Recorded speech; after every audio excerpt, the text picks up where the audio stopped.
Bia ke ki Jesu. Aje non aje.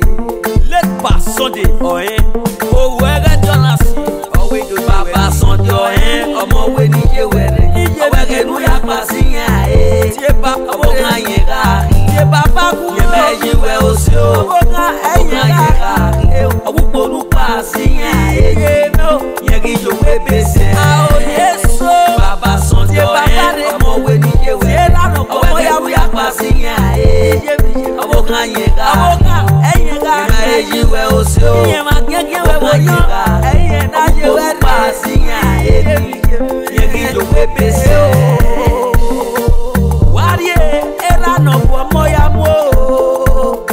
warie era no ma se bo mo e baba wujuko oje we no bie o no bie ya gbon ma ku ina we to fisha yo baka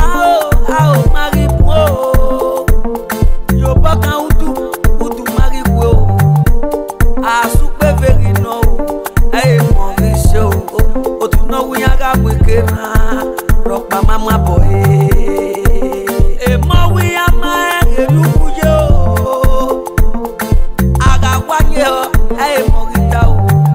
baba no ka te so mi nya ke ugbo ogiri ege moru ewa mo mai mi nyaro nya mari mi ka igize ya me we do baba Sunday ọmọ we ni je were o were nu ya pasi yan tie baba o kan yin ga tie baba ku ye meji we o se o kan eyin ga o pupo nu pasi yan ye no ye ki jo we bese a o Yesu baba Sunday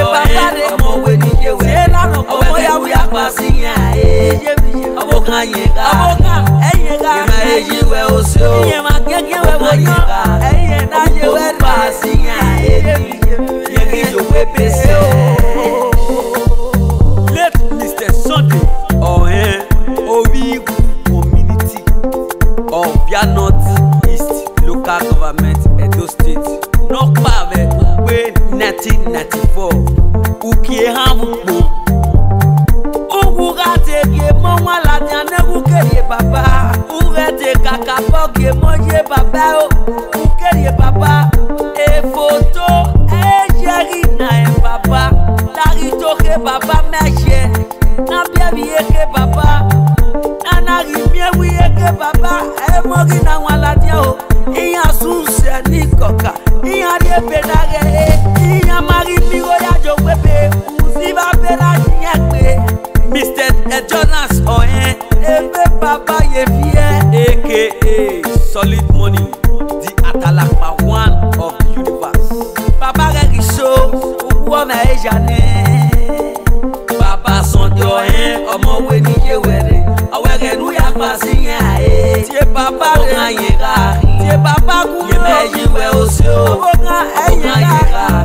o pupo nu pasi yan ye no ye ki jo we bese a o Yesu baba Sunday ọmọ we ni je were o were ya pasi yan o kan yin ga ye meji we o se o ye ma gege we wo yo na je we pasi yan ye ki jo we bese o ogun na pe baba si ye awe ni yo pa koko mo diye ni to ka edesi Mrs. Comfort iye no de yo mete ya me ya koko mo ave let Sunday Mr. Jonas awe ni to mo me weje enu ya koki ya wala dia ya ma fi opa ya ma fi owe ogun ma we baba pa nu file mo wa nu na ye ri ku papa nu na ya koke mo wala dia iyoko no tu ye gbe yi ọmọ we mi we yi ugu rere o Sunday no yo let Sunday Jonas no we ni to ye we re no bia ya mo ma wu to fi ya awe kenu ya pa baba o iye ye mi si we no bia ya